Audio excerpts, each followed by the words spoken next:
Suckerrclub. Suckerrclub, alright. That's matchy there, right? Yeah, pretty. Not yeah, it's definitely something I want to do. Hey, it's Vito from 6Skates here. Welcome back to the 6Skates Fingerboard Podcast. Today we have Mark from Suckerrclub. What's the official name of the company? Suckerrclub. Suckerrclub, alright. Yeah. We got Mark from Suckerrclub here. Yeah. We call him Mark Suckerboards sometimes. Suckerboards. There we go. Alright, let's go. Mark, welcome to the podcast. Thank you. All right, so we got a bunch of questions here we're going to go through. Hopefully tell the people out there on the internet a little bit about yourself and your brand. We're trying to feature the Canadian content here at 6Skates, and you fit the bill perfectly, all right? Thank you. All right, brand origins and identity. So what's the story behind Sucker Fingerboards, and what inspired you to start the brand? So I used to fingerboard when I was little, obviously, Yeah. and I had like a couple like beginner boards, like the P-reps and all that. I gotcha. And I kind of fell out of it, and then like recently last year, like midway through summer, all my friends just kind of got into fingerboarding again, and it like sparked my interest in it again. I was like, whoa.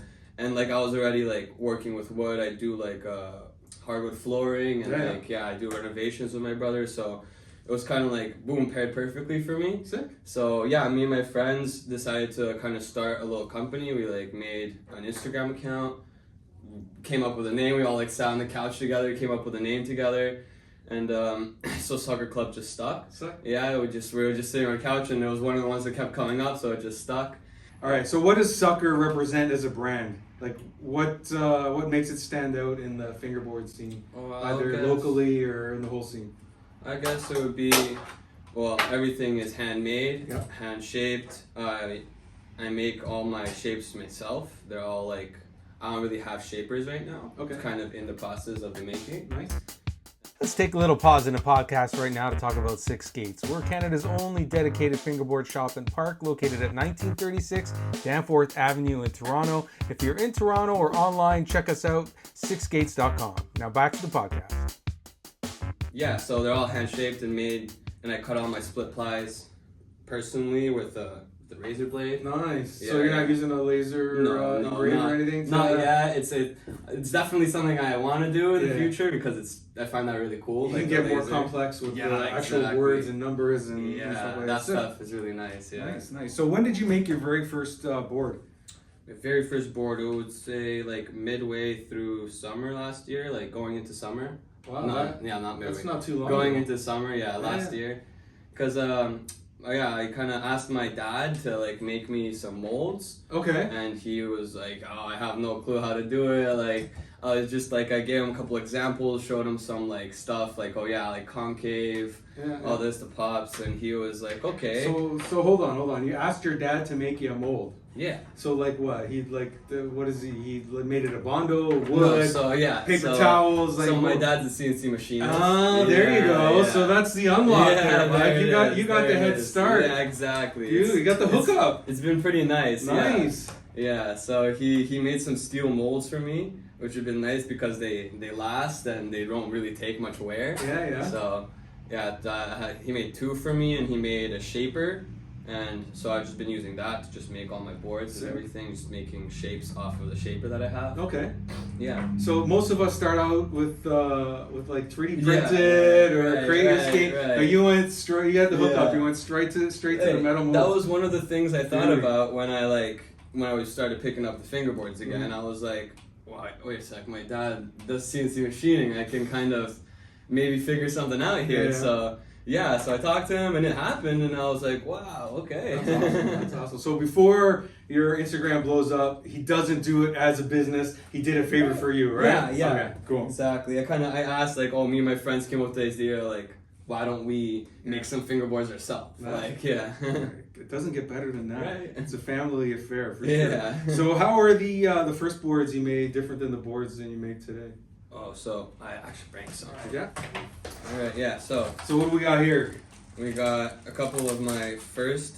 Well, this was actually my first one right here. That's your very, very first one? This was my very, very first one. Hold it up to the camera. Look at that. There you go. Yeah. It's So we kind of used the wrong material. Okay. We used the wrong wood. Yeah. I forgot exactly what type it was, but it wasn't maple. Okay. So yeah, it's kind of doesn't feel too nice. It's kind of like solid. And I put like a sticker on the bottom. So yeah, me and my friends each made like a board like this. We went to my friend's, he has like this big farmhouse and like farm barn in the back with tools and everything, like a wood shop pretty much. Okay.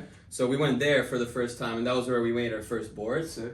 Yeah, so they each made some of this. There's like one here too, the box one. Yeah, we got that. I tried to dig it up for the but I think I got it at home. That one's one of the very first ones too. Yeah. And then this one was also one of the first ones I ever made. This was one of my first signature eggs. Wow. Because I love the egg shape. For sure, that's the shape you're known for egg here at shape. 6Skates is the egg shape. Got a couple more eggs here. This was just like one of the wood ones, and this was one of my first split plies that I did with the circles in it.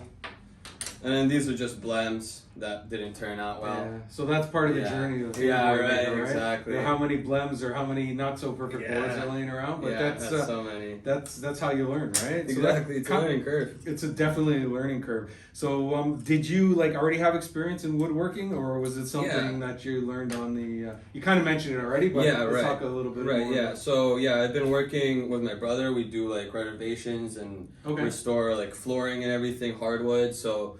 Yeah, it's kind of the same concept. We do like the sanding, the clear coats, lacquers, and all that stuff. So, yeah, it was kind of along the same area. So I was like, let me give it a try on the fingerboards, and it worked out pretty well. So you had the base level skills, and plus you had the help from people making some big up on there. That's awesome. Yeah. How long did it take from your first prototypes you made in the farmhouse to when you felt truly happy with it, and you think you have like a perfect deck? How long did that take you? Probably about so that's the thing. There's actually a story there. Yeah. We made our first couple boards, and we got like super discouraged. We were like, like these are super whack. They don't feel good. They're not good material. 100%. So we got discouraged and decided we just kind of put it on pause for now. Yeah. Everything got all the molds got separated. My friend took one, I took one, and it's just whole thing went on pause. Yeah. Then a couple months later, I got kind of more into the fingerboard scene. I would start coming more often, got more interested in it, and then I was like, let me give it a try again. So I went, got some nice plies, got some nice veneers, different colors, different all that. And I was like, okay. So I was like, what's the closest thing to do without graphics? Yeah. So I started doing split plies. I cut them up, put them on nice piece of tape, and press those. And the first couple that I made turned out pretty well. And I was like, wow, okay. So I made 5, I think it was. Dom ended up getting one. Sick. I have a couple. Yeah, I'm gonna grab those too. Yeah. So what do you got there? So these were the first couple boards that I made for myself that I was really proud of and really happy with. Wow, you got some crazy splits there. This one was actually one of the first ones that came with the 5 that I made. Let's see. In the beginning. Wow. It's so it was a bunch of triangles. That one took me 5 hours. Nice. A little wider boards. So the first couple I made were wider. They're all kind of bigger shapes. Mm-hmm. And this one also, right here, this one has a girl silhouette on it. Oh, sick. It's actually a bottle cap opener. But okay, that's a split ply. You did that? Yeah, right. Yeah. Wow, with the razor. Okay, we'll have to get some close-ups. That's sick. Yeah. So this one I was really happy with because it was kind of different style than all this than the cutting up. Nice. Yeah, it was kind of a silhouette. So really happy with this one. And you have to make 2 perfect ones with that. Exactly. Right? You have to cut 2 things like that twice. So yeah. I've never seen that one before. That's awesome. Yeah. This one is awesome. So yeah. So you've got some decks you're happy with there. You made 5 or whatever. What made you decide to start selling decks, or this one is good enough to sell? What should I do with it? Should I try to sell it, or? It was exactly that. I made these fingerboards, and I would come here obviously, and I would chill with everyone, talk with everyone, and they would try it out and be like, wow, this feels great. Nice. It feels really good. And even my friends would also be like, this feels completely different than what we made the first time. Yeah. So I was like, damn, okay, if people are kind of liking it, good scene around here. Yeah, and also I just kind of really started to like the scene really quickly of fingerboarding.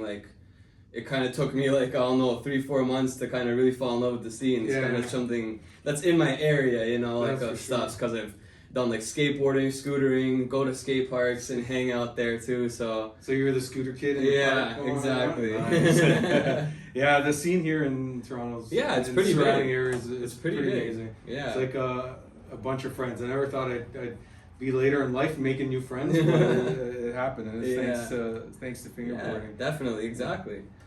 So what was the specific moment, other than selling like 1 or 2 decks, what was the specific moment you decided on the name? Well, actually, shit, you told me already, Sucker. But when did you want to like turn it into a brand and do it like on a semi-regular? So, I think about that for a sec. And if you have no answer, we can skip that one. No, there is an answer. I would say like, yeah, it's that. Like I just thought people would really enjoy my work. I really enjoyed my work. I like doing it. It gives me joy when I do it. I obviously like enjoy the process, the cutting. Like I'm able to show my creativity through my decks and all that stuff. So yeah, when I saw that and I saw a different community around it and them liking it, so I was like, yeah, why don't I give it a try? Sell some boards, make some boards, and I talked to you, I talked to Dom, and you guys are obviously very supportive of it too. That's also a big part, which like took me to the next step. I was like, okay, yeah, let me make like some proper decks, package them and everything, you know, get them out nice. So yeah, that definitely was, you guys, probably, I would say this shop is probably one of the reasons that I decided to like get it going. That's because awesome. Yeah, we love to hear it's that. a big inspiration. Yeah, we love to hear that. Perfect. Yeah. So what's the aside from at 6Skates, we try to get as many drops from you as possible because they do sell pretty quickly. Yeah. Aside from 6Skates, what's the best way for people to get a sucker deck right now? Do you have like a website? Yeah. So DM. Smoke signal, like carrier pigeon. How do they get? How do they get a sucker deck? So yeah, working on a website currently. Nice. Yeah. We've got definitely something in the future that I want to do. Sick. Yeah, for now it's just DM for your boards and stuff. I do custom, so if you have any custom designs or any custom like split plies, colors that you guys want, I do all of that. I'm able to do that for just DMs on Instagram. So we're gonna say it later, but tell the people now what your Instagram handle is. So Sucker with an extra R Club. Okay, perfect. And we'll have it in the show notes too, so you can find it. How do you balance quality and like your production speed and trying to get the decks made on a semi-regular and speed basis? Yeah, so it's definitely when I have like the orders and like when I need to make like, let's say 10 or 15 decks, I would definitely be like, I would take like the 2 weeks and I would press like 2, because I can only press two boards per time. So I'll press 2 a day, and pretty much for the 2 weeks, 2 a day. And then I'll get the whatever 10 or 15 that I need shaped, and then I'll get them out of the mold, and then I'll get them all together, shape them all, sand them all, do like the stamping and everything, and then clear coat them afterwards. And that's like the full process of how. Perfect. So you're batching your work, and you're doing all the pressing, and then when that's done, you're doing all the So it's all just step by step. Nice. So Sucker is known for bigger decks. What sizes and shapes do you offer? I started off with the egg shape. Okay. Because that's like my signature, and I kind of got inspiration from like all the different egg shapes that I've had, because that's kind of my personal favorite. So so I do like, I can do like wide decks. I have like a 40 monster egg that I make. That's kind of like my signature 36 egg. I started doing popsicle decks more. Do popsicles that I make 32 eggs now, like smaller egg shapes. And so it's just kind of a variety of different shapes I make. They're all just hand shaped. I could do boxy eggs, all different types. Cool. So everything's hand shaped. Yeah, so exactly. If there's something you're dreaming of, maybe Mark can help you out. Yeah, any shape. Now you said you had 2 molds. You still have the same 2 molds, or are you expanding any? Yeah, they're the same 2 molds for now. I've definitely been talking and like trying to figure out, drawing some stuff out for new molds and stuff. Are they identical, the molds, or are they different specs? Yeah, the 2 molds are the same. All right, so let's talk about the specs on not specifically degrees and stuff, but like kicks and concaves. How would you classify that? Like, okay, so I would classify it pretty low concave. Okay. Like the concave, there's not a lot. I would say. Kicks are pretty medium too. I would say the kicks are medium. Nice. What else was there? Yeah, so that's pretty good. You got medium kicks, you got medium kicks, lowish concave, lowest concave, and the wheelbase is like the standard wheelbase that's up there standard right now? wheelbase. Yeah, Nice. it's just kind of something very generic, you know, just something easy. So my dad can obviously figure it out in the CNC stuff. Yeah, perfect. So yeah, the next molds I'm definitely trying to make are gonna be a little bit more intricate and stuff. Gonna take more time with like the shapes and not the shape. I'm gonna take more time with the measurements and all that stuff. Are you designing these in CAD, or are you just giving the specs to Pops and he's? Well, no. Now I am. Yeah. Now Nice. I'm trying to design some different. Yeah. Cool. Some different molds. Oh, that's Yeah. awesome. But yeah, my dad's also helping me with that because he knows how to use the different programs and all that. So. Yeah, perfect. So we talked about the Sucker decks and how they fit into the market, into the shop here. What would you say the main difference is between your decks and like the majority of other decks out there right now? Yeah, I would just say it's just my personal touch. Yeah. Yeah, like I hand shaped them all. I got my personal designs, Perfect. the girl silhouette, you know. Yeah. So That's sick. So Yeah. every board's got like a little bit of your influence in it, a Exactly. little bit of your Exactly. artistry, your know-how, your Yeah. woodworking, and like a little essence of Yeah. of Mark, and Definitely. not in a weird way. All right, on to the materials and pressing process. Again, if I'm asking you questions that are trade secrets, just throw your hands up like this, and we'll skip to the next one, all right? Yeah. So you mentioned at the beginning you had some issues with the type of wood you were pressing. So what are you pressing with now? Is it mostly maple or exotics or Yeah, so different now- combinations?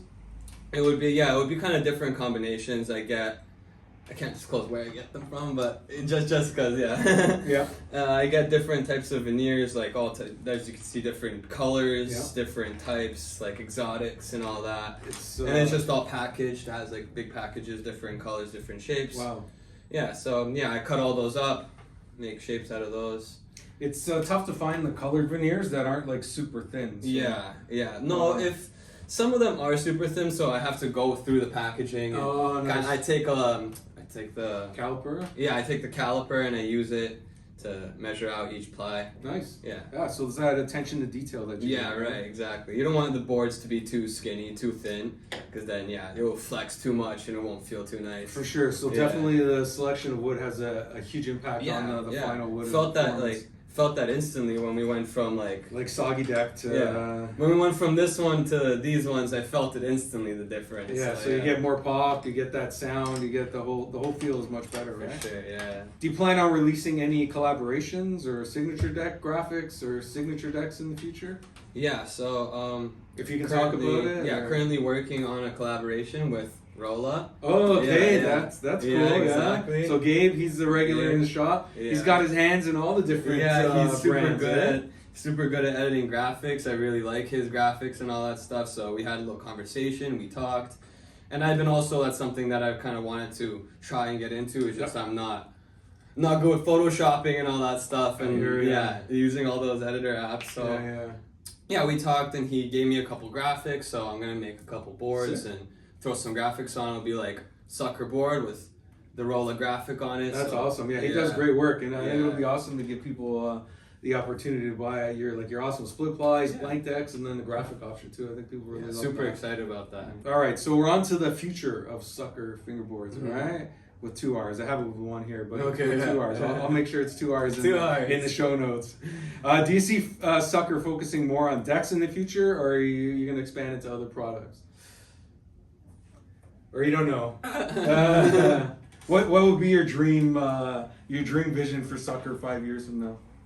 Real skate wheels. Nice. Yeah, so that, because I really am fascinated in that. When I see those, I'm like, wow. Like the wheels made from full-size from the skateboards? reel, yeah. Okay, that's cool. Yeah, that stuff's really cool. And I feel like it's a little different. I don't have to have like the mold for like the wheel and different stuff. So you don't just have to make be like the core and put on a lathe and kind of do it with my hands. And that's kind of what I like to do, like kind of hand shape stuff. So nice. Yeah, so yeah. You don't have to be like a chemist mixing Exactly.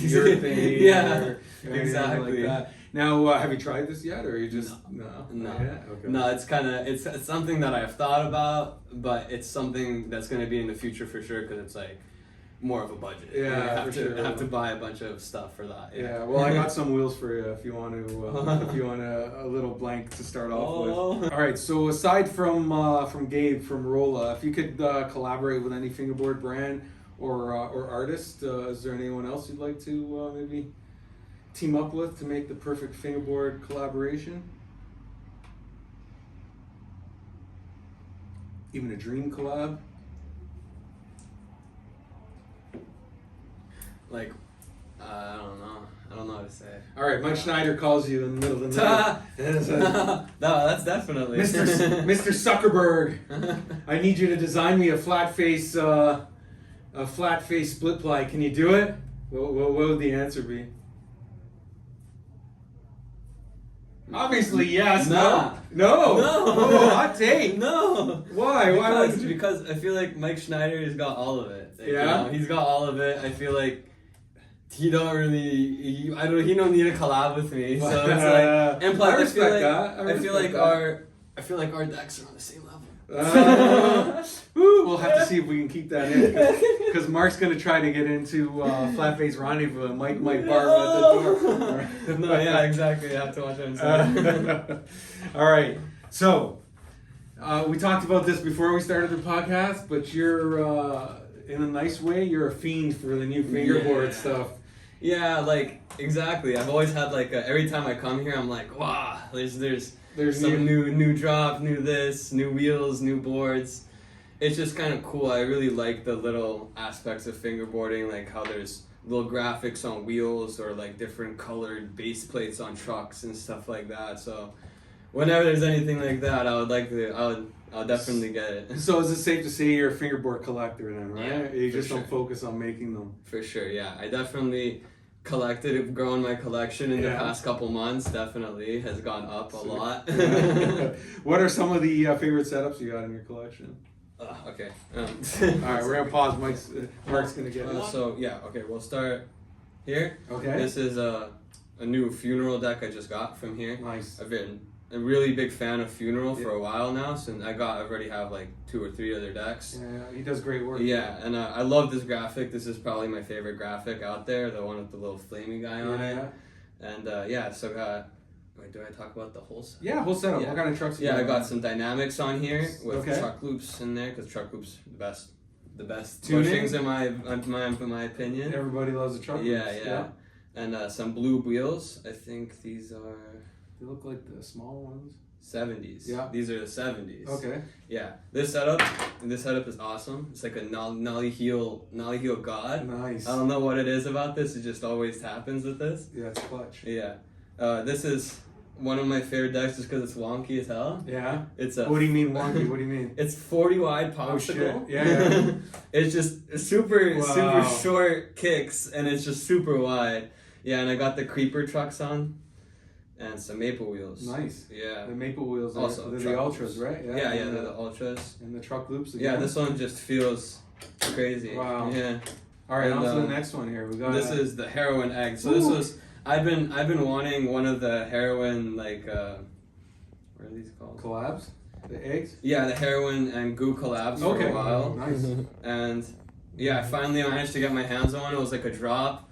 I was on Instagram. I was on there at the right time and it happened. I was like, what? Okay. Went and ordered it. It's a little expensive, but super worth it because this is one of my favorite setups. And I think those are official collaborations. Yeah, they're actually there you like go. with the heroin brand. It's not just a copy or. Yeah, super cool. This is definitely one of my favorite decks I have. All right, so keep going. And have the Dude Guy wheels on it. Oh, nice. Yeah. Are those the recycled ones, or No, are those they're one of the- his F series? Yeah, F2s. F2s, okay. Yeah, they're on sale. I got them. Nice. And how do you like those? Yeah, they've been really nice and grippy. We're thinking of getting them in the shop, so I'm gonna have to test these out. Get them in the shop. Yeah, for sure. All right, Clark, you heard it. You know I'm gonna be getting a set.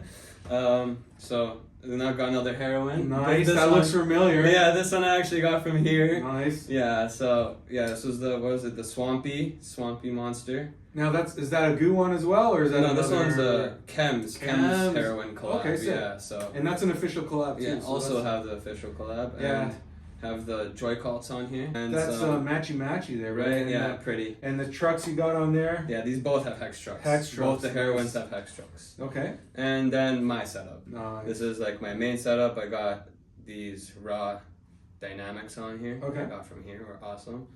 And Pyro, the new shape. Performance comp. Performance comp shape, yeah. Some chuck loops and my new deck with the stamps on it. Kind of a new approach I took to some Let's things. take a look here. Yeah, new approach I took to it. Oh, I like that. Right, It it's looks, just kind of clear maple deck with a dye. nice. That's beautiful. Yeah. Awesome. You can feel the. It's better. That's It's better. better. That's better. Yeah. All right. So we've seen your setups. What are some of your favorite brands? I'm guessing you mentioned Funeral. Yeah, You like the Funeral. heroin collabs, obviously. Yeah. Is there any other brands out there that you're repping right now? I would say Pyro. Pyro? Pyro's definitely Sick. up there. I've have tons of their wheels. Yeah. Yeah. So, which county?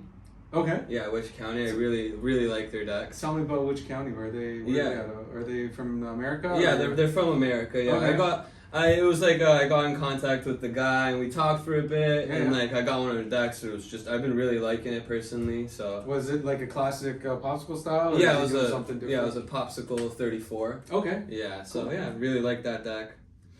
So is it what catches your eyes about a deck? Is it the graphics, the shape, just the marketing behind it, the Right. Instagram? You said you were talking to which counties, and he's a cool guy. So Yeah, I would say a lot about graphics. I would say like yeah, I am a guy that like I would walk up to like a desk and see a bunch of graphic fingerboards. And be, oh yeah, that one's so cool. Yeah. So yeah, that and then yeah, there's the other part where it's like how like talking to the people and getting to know the actual person behind the brands and stuff. I also really enjoy that part and Nice. obviously gets me to a different like part of liking the brand than just like the graphics. So Nice. yeah. So Dom and I have a couple of Sucker boards in our collection. Do you see Sucker? Do you see people collecting Suckers like you're collecting other decks now? Is that the Hopefully. the hope? Yeah. Hopefully, yeah. Nice. That's definitely like something that I want to achieve. Yeah. Something that well, you know. Well, you're on the Yeah. path, so keep up the good work. What's your take on the fingerboard resale market? So I'm not sure, are you into the Beast Pants or Rube decks or anything like that? Yeah, How, so- how do you feel about that? I'm not like super into that stuff. Yeah, I don't know. I don't know if I can really like comment much on that. It's not something you're after, right? So Yeah, I you haven't don't- thought about it. Yeah, I know. Yeah, I'm not really part of that area. I just kind of make my boards. Yeah. Okay, cool. Okay, what's your favorite part about a fresh fingerboard setup? I've seen you come in the shop, buy a setup, and put it together. Right. What's your favorite part of that whole? I would say like the putting it together. Probably. Okay, Like I kind of just love like screwing the trucks in. nice. Putting the wheels on and like I like just after all taking like a nice look at the deck all together, like, Yeah. everything, the whole board put together. It's like, man, you know. So what's your game plan? Do you go for board first, and then you pick the wheels and trucks around it, or if like the wheels grab your eyes, do you pick Well, the trucks and board around yeah, it, or it's so- different every time? I would say probably board first. Okay. I would do like the board because that's like the main thing that I'm using, and Yeah. then yeah, I'll do probably wheels and then trucks because trucks you just add on, Nice. and then the wheels. Yeah, kind of. I like to match my wheels with my decks. Okay. So yeah. If you could fingerboard on only one obstacle for the rest of your life, what would it be? It would be the Black River Porn Storm Plaza. Hornstorm Plaza. That's a good choice. Yeah, because it's just kind of got a little bit of everything on it. It got like a grass gap. Okay. Yeah, I got ledges. Nice. bank. Let me grab it so we can show the Yeah. people what you're talking about. Yeah, it is. It's like definitely, it's a plaza for Yeah, sure. Yeah. So you yeah. got the grass gap. You got lots of edges for grinds Yeah. and slides. A little stair, kicker here. I just imagine if I was like trapped on an island Mm-hmm. and I had a table like this. That's this it, would be the bud. one thing on the table. Yeah, And that would be I the can run one it for thing. hours. They're gonna choose one. That's Right. definitely the I'm one. learning new things about fingerboarding every day. Yeah.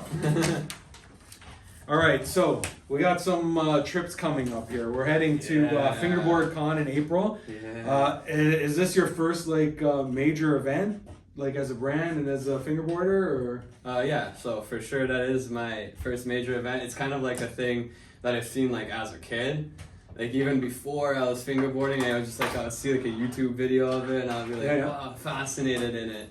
So it's kind of been like a dream, so it's kind of crazy that I get the opportunity That's awesome. to go to the Rendezvous and the Fingerboard Con. What are you most excited to check out at the event, the Rendezvous and Fingerboard Con? Definitely the flat face warehouse. Oh, yeah, That's kind of like a dream. Like seeing all the videos and stuff from there, it just looks gnarly. You are in for a treat, my friend. There's so many parks. Yeah. And then when you go upstairs to the parents' lounge, there's more parks. There's upstairs? Yeah, there's definitely an upstairs. Gosh. So you can just go out there, take a breather, look on the crowd. And so it's going to be an awesome experience. You're going as Mark the fingerboarder, but also Suckerrclub. Are you bringing fingerboards to this event to sell or trade? Yeah, I'm going to be bringing about 10 boards, I think, Nice. to just have with me. And I don't know, how's it going to work? Are you guys going to have a booth or something? We're going to have a booth, yeah, for sure.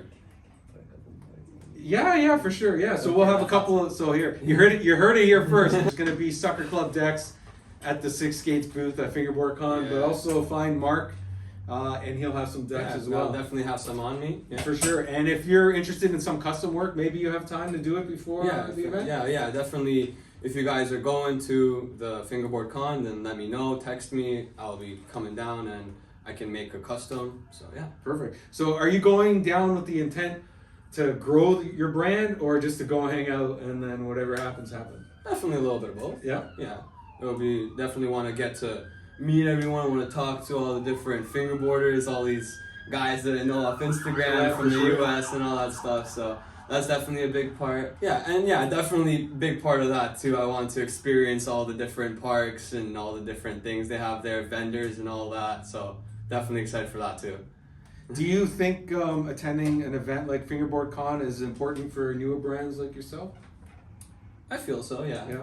Yeah, I feel like it helps with getting to know people, connecting with people and all that stuff, kind of networking a little bit. Yeah, definitely would help. Nice. Yeah, I totally agree. Yeah. First Rendezvous I think was 4 years ago. Oh wow. I went there and just not even on purpose, but in talking to people made connections. Yeah, it's definitely expanded my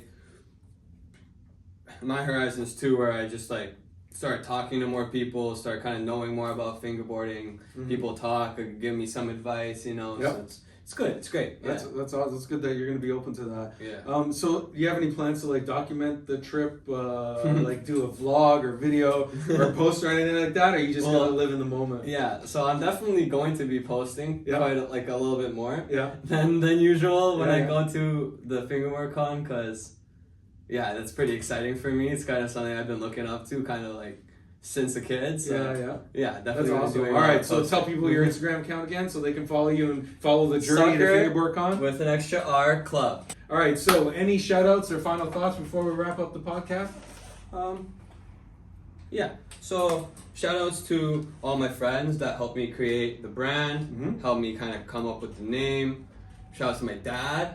Shout out to my dad for helping me make the molds and taking his time to do all that.